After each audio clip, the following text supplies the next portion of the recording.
Welcome to the Fractional Podcast, where we share real stories of operators raising capital and partnering with everyday investors to bring big ideas to life. I'm your host, Stella Han, and today we have the absolutely wonderful Michelle and Vin, who are the founders of the Amigos Investment Club, which is honestly my favorite investment club name on Fractional to this date. This is Donald J. Trump, and you need to check this out. You're listening to Michelle and Vin, a real estate power couple in business, love, and life. With your hosts, Michelle and Vin. Turn your speakers up.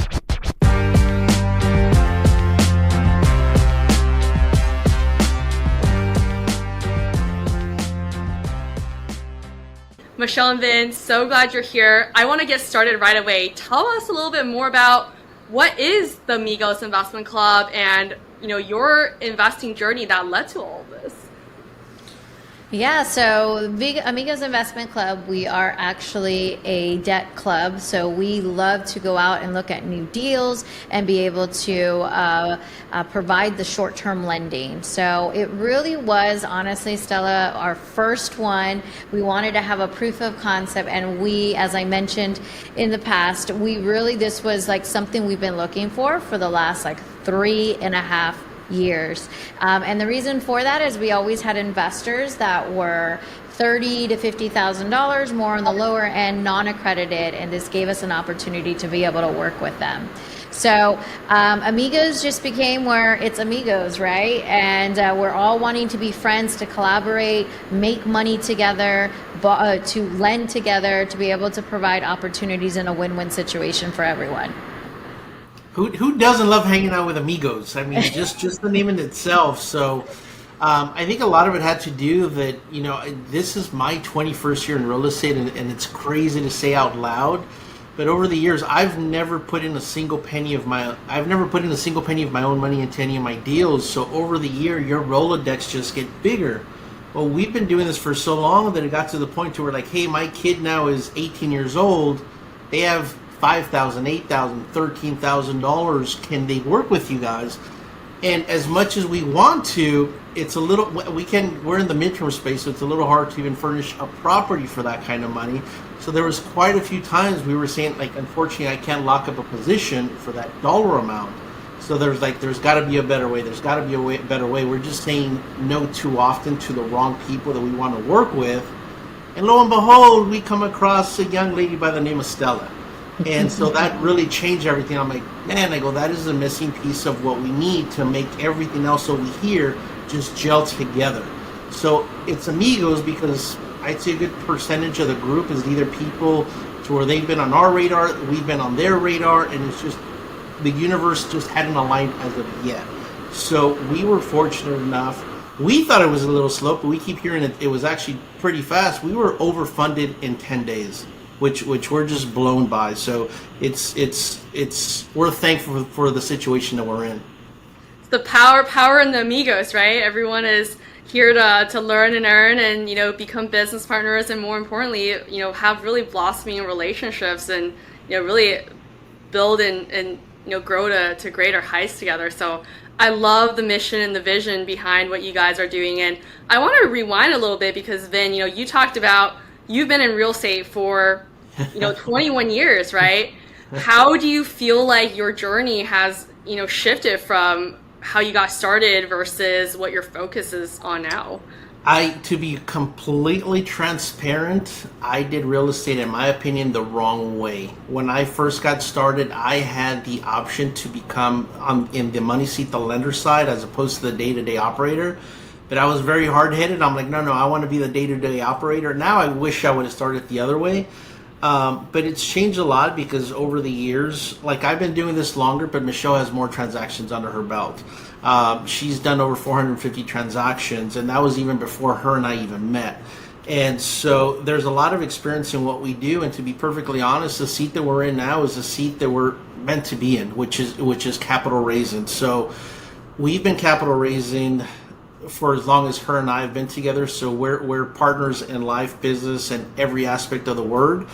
And so that really is our superpower, just networking and building relationships and being able to find the correct rocks to kick over to start building a win-win relationship. Because for us, it's not just about building our portfolio, but helping other people build their retirement and their own legacy. And everything that we do is for purpose projects. So we're very heavily now in 2025 in affordable co-living projects.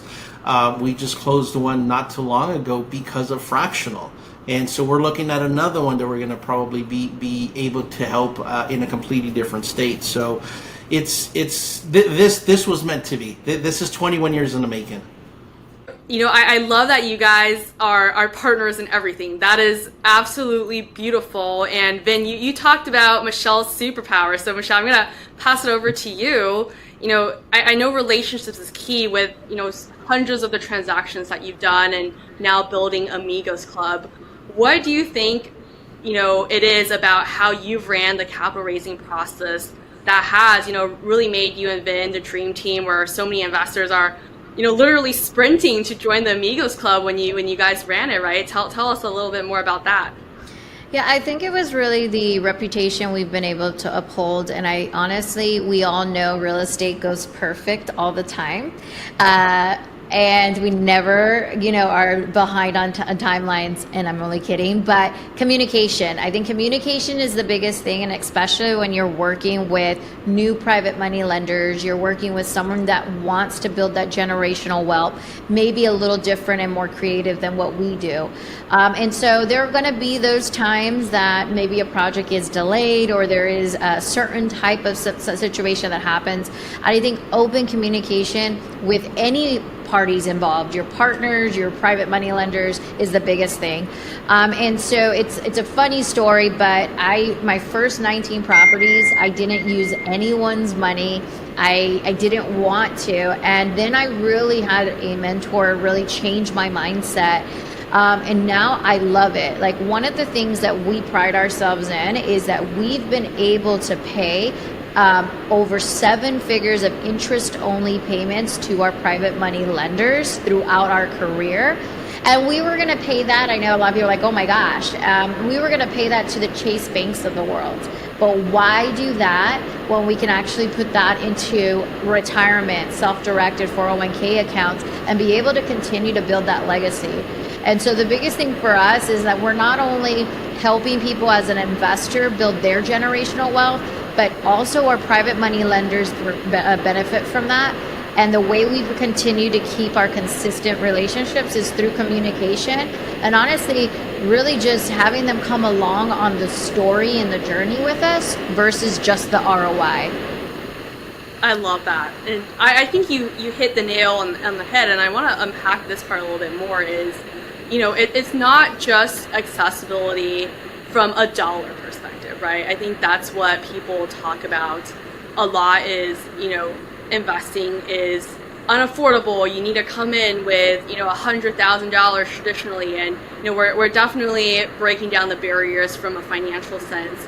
And I think what's even more powerful is what you mentioned at the very last part, which is bringing along people for the ride to be a part of that journey, because I think that is one of the biggest blockers is actually financial literacy and learning and understanding how all this works, right? On top of making the money is, do you actually know what it takes to be a good private money lender, to be a good operator? How does every little detail of, what do you underwrite and what do you say yes to and what are red flags? How does all of those work, right? So you guys are obviously amazing operators and have a lot of, checks and balances and a lot of scrutiny when it comes to actually deploying capital. And that's a huge role that you're taking as leaders in the Amigos Club too. So walk us through kind of what you're looking for in the deals for Amigos Club and how you're doing that education with the club members. Yeah, I will say it's a new seat, right? And so I've always said that when you have your own money, for whatever reason, we treat it okay. But when you have other people's money and you're doing it out as a collaboration, it's a little bit more stressful, and you have to be very specific. This has really, for me, helped me really underwrite and do underwriting skills even to another extreme level. And so I thought, honestly, our club was going to be funded. Once we got funded, the money was going to go so quick, and we were going to just deploy capital within like 72 hours. That hasn't been the case, because you really, really have to make sure you're setting yourself up and not just yourself, because you're as us being the project managers, we're having to really our club is leaning in on our success and our expertise to at least guide them, right? And so one of the things that we've done and established is really teaching them why I said yes to the deal or why I've said no. It sounds so crazy, Stella, but our first couple of, it was just in our first week and a half of when the club, we got fully funded and we were ready to start to deploy capital. And I had these 2 exciting deals, and I was like so excited to bring it to the club. And it, again, the emotions are a little bit different now, right? Because this has been new for us as a collaboration with everyone that we worked with. And at 3:25 in the morning, I kept going back and looking at the paperwork, and I was presenting this deal to the club the next day. And something just didn't sit right with me. And when I really looked at the underwriting, there was a part of it that was probably not going to be the best investment for the club and the best interest for us. We don't know what it looks like, now, but for us, it wasn't just going to go right. And I was like, Vin, I don't know. I'm a little upset. Like, I'm disappointed because I've been working on this for so long. And the next day, right, and it's all that reassurance, the actual borrowers came to us and said, you know what, you've been so good to us, I want to let you know. And it was the exact same thing I was worried about. So we backed off the deal. We already had a presentation to give to the club and a Zoom meeting for that afternoon. And for whatever reason, I still felt a little disappointed. But then I realized all with my team, right, all the amigos, they said, you helped us, you dodged possibly a bullet. And we're actually not mad that we didn't go on those deals. Like, let's move to the next. And I kid you not, about 2 days later, another really good deal that just checked all of our criteria boxes came through. So they always say it, right? When one door closes, another one opens. But it's all the new feelings I'm feeling that I've never had to experience before. But the greatest part is that I have, 51 members that are with us on this journey. And they're like, it's okay. Like, I appreciate what you've done. And so it's been good. It really, really, experience. That is an amazing story. And I'm with you. I think, a lot of times saying no is a win in itself. I am, honestly so proud of, this team and the rest of the Amigos for experiencing that, because, if you're saying yes to everything, then something is actually clearly wrong, right? So I think saying no is actually a true testament to the amount of, underwriting and precision and care that, you all have for the success of the Amigos Club. And that's exactly, what this is for. And 51 investors, that is goddamn crazy. Ben, was that what you expected when you guys, launched the Amigos Club at first? I didn't have an expectation. I think I've learned in life over my years, don't set an expectation, because if you don't hit it, you're going to be disappointed, and if you succeeded, you're going to be super excited. Like, we have our standards and we have our non-negotiables, and so as long as that's met, then everything after that is just easy. It's just the icing on the cake, if you will. But we were fortunate enough. We got a really good group of people. Some of them we've known for years. Some of them we had no idea. So the beauty of Fractional is also that they help market the deals. It's and I could be wrong, but I think as long as you do the work and Fractional sees that you're showing up and putting your best foot forward, I got the impression that you guys are more than happy to help. And I'm like, oh my God, I can do this all day long, like to the point where, like, okay, what does the next club look like? And so it's funny because, it's Michelle, it's Vin. A lot of people don't know Michelle or Vin, but then you say Michelle and Vin, oh my God, I know who you guys are. And then you talk about Fractional. I think I've heard it. Have you heard of the Amigos Club? Oh my God, I've heard of the Amigos Club. I actually wanted to join, and you guys closed the door on me. I'm like, that wasn't the intention, but you should have moved a little faster. So it's amazing. We're very fortunate where we're sitting today. And I will say I would not have taken 51 members on my own and been as quick and as fast and as efficient. So that I do a lot of the acquisition, the paperwork. So when I heard fractional, I was like, it's a no-brainer. And so when there was the back and forth and all the legalities that we had to do, I was just like so glad that I had the support from fractional to be able to do that, because I wouldn't have been able to do it by myself, girl. I was like, nope. Well, dream team right here. It's just like how you both are the perfect duel, where, we're here to elevate and to, bring more people to, give them access to the opportunities that, you guys are opening up the doors for. And, I want to double click into something that Vin said, which is actually around the capital raising process. I really felt like the both of you did an absolutely amazing job just showing up, being super consistent, telling the vision, the storytelling, and also just following up with people. I think a lot of capital raisers, they, miss the point around how you just need to be persistent and let people know what's happening and just checking in and running that process. I felt like you guys were super on top of it, which, explains the success of the raise. How did you guys build in, all those processes? I want to learn how that all came together.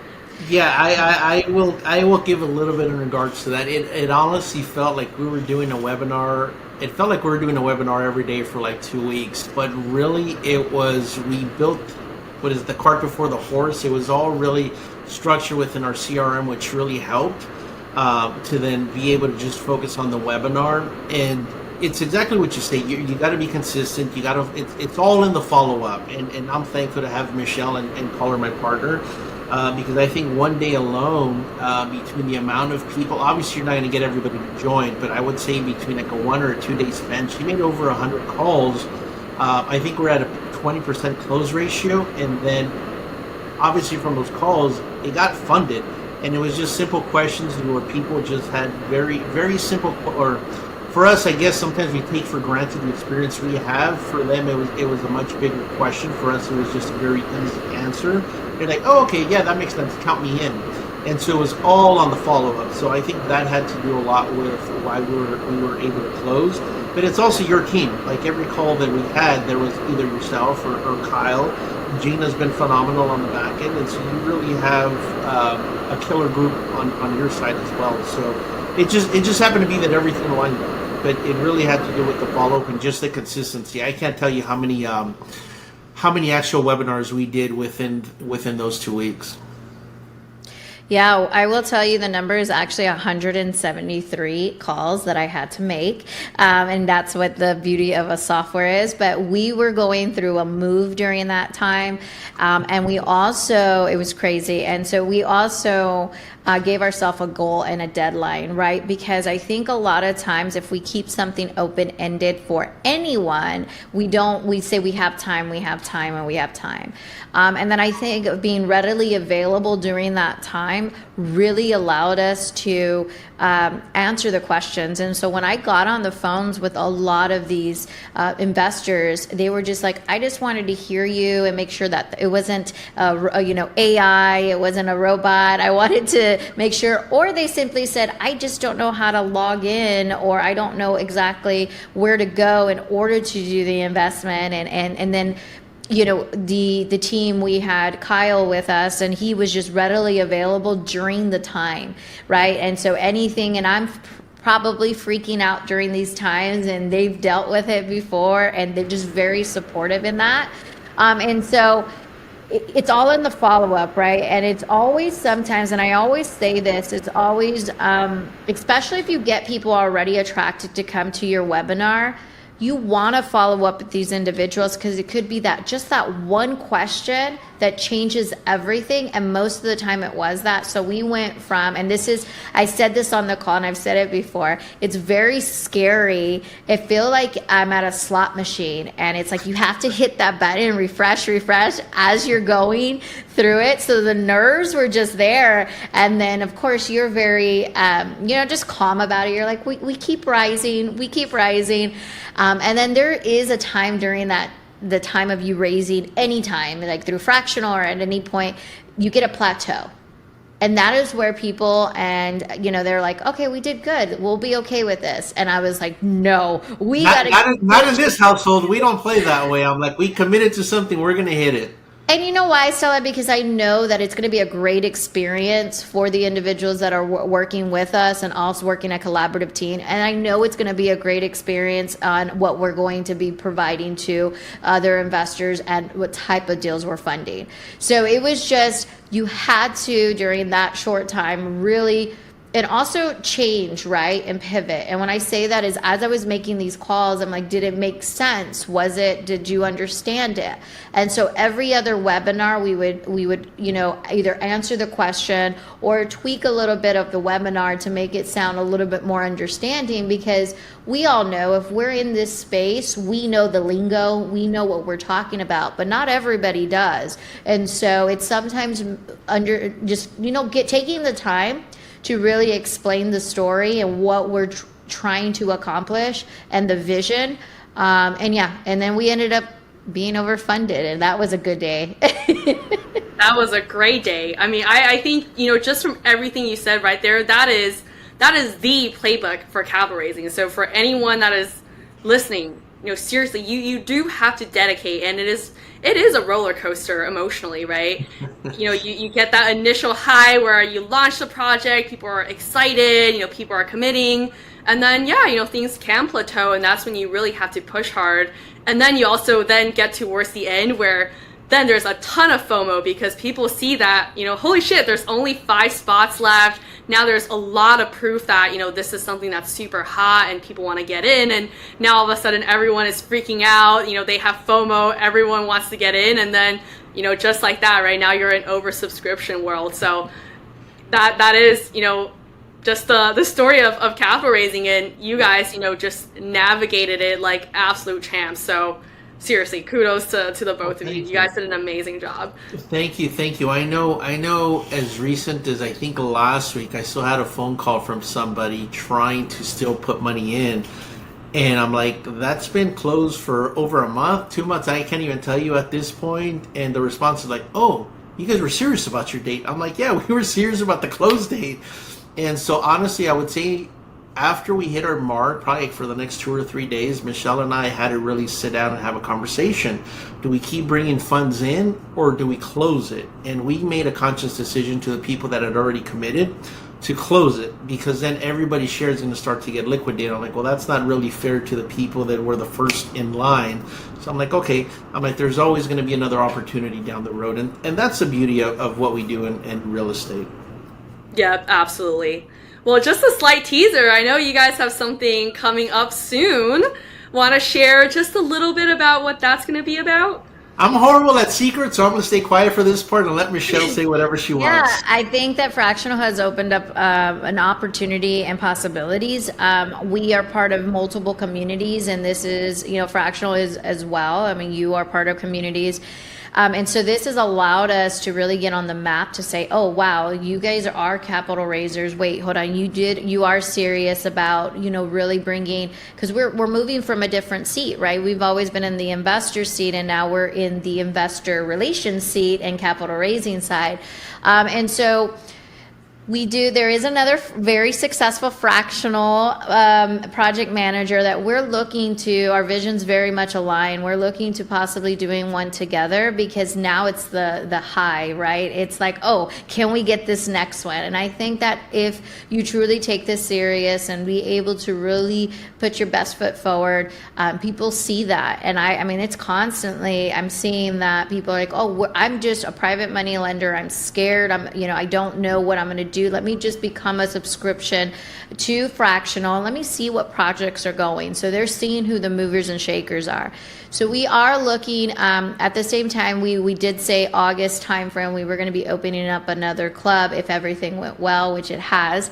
And why compete when we can collaborate? So we are looking to, our biggest thing is impact driven and purpose driven projects. And so we lead with the purpose and not just the the money.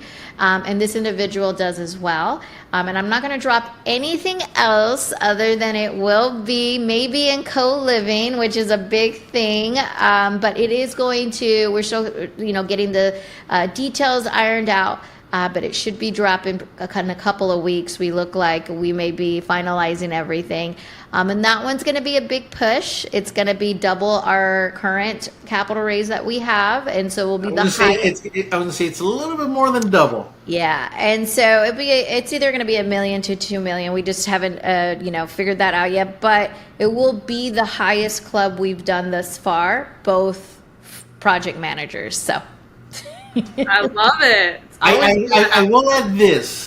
There's already conversations of a third one, and I'm just going to leave that there. There's already a talk about a third one.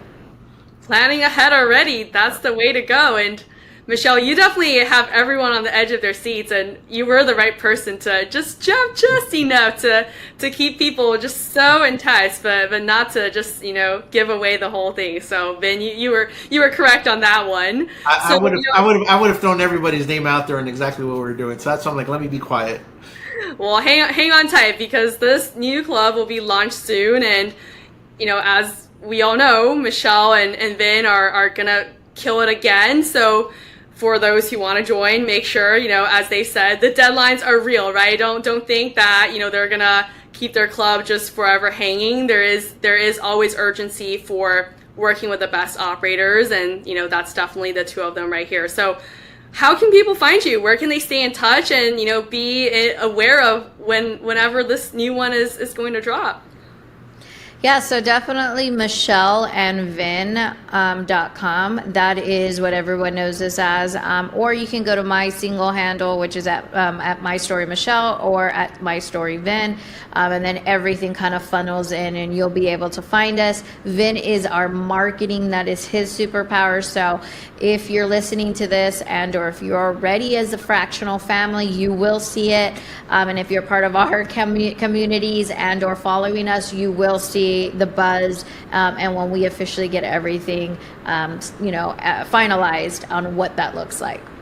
But we also, if you are private money, if you're already interested now, let's have those conversations now, because we can definitely, I always like to understand what your investment goals are. And then you'll be kind of ready when we launch the fractional, just to be able to hit the button and say, let's do our deposit. So I'm excited about that. Amazing. Vin, any last words from you? MichelleandVin.com. Just go there. Again, we're very lucky and very fortunate.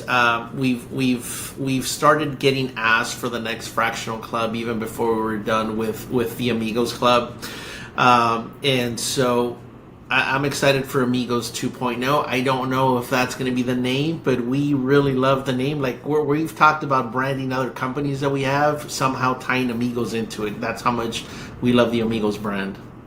I love it too. I think that is just so true to just who you both are as people. So for everyone that's listening, Amigos 2.0 is going to be coming in hot. And as Michelle said, definitely reach out early if you want to build those relationships and just be in the know and just build that rapport, right? Trust is everything when it comes to finding partners. That's why Michelle and Vin have been so successful as leaders, as capital raisers, as the founders of Amigos 1.0, 2.0, 3.0, and the numbers will only keep growing. So thank you both for being just such inspirational leaders spearheading this whole movement on fractional, and we'll definitely have another episode once we're finished off with 2.0 and many more to come. So thank you, Michelle and Vin, for coming on, and we'll see you on the next one. Thanks, everyone. Thank you.